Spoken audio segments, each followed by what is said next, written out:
Chaque année, le Dakar Classique a son chouchou et cette fois, c'est une Peugeot 504. C'est beaucoup plus compliqué, mais c'est une très belle voiture.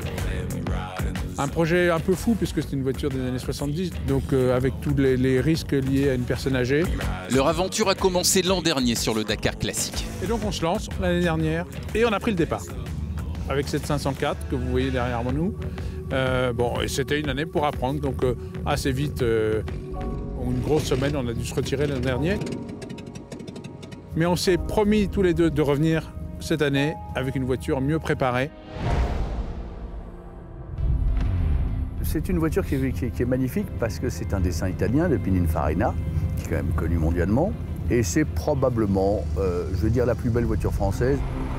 Et donc on a envie de le faire avec quelque chose d'esthétique, qui change un peu des gros cubes 4x4, qui sont très efficaces, mais un peu moins esthétiques.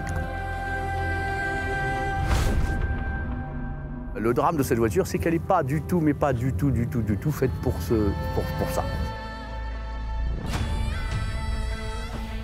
C'est une voiture qui est faite pour la piste dure, qui est faite pour la neige, pour la glace, pour l'asphalte.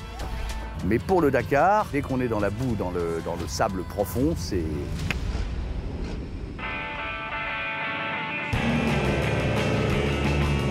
Comme on a décidé de faire notre Dakar à l'ancienne, c'est-à-dire sans instrumentation électronique, et bien pour autant, quand la voiture est avec nous, on arrive à être à la seconde au point de passage du roadbook.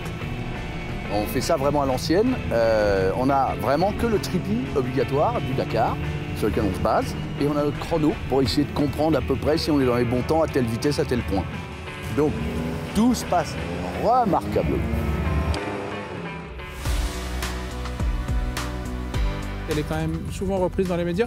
C'est très agréable. Le Dakar moderne, évidemment, est extrêmement impressionnant quand on voit des Sainz ou des Loeb rouler à des vitesses astronomiques dans leurs véhicules lunaires.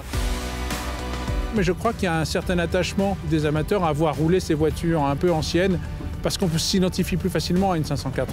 Donc c'est vrai que là, pour le coup, on a une voiture complètement adaptée au Dakar, mais Dakar média, pas Dakar rallye.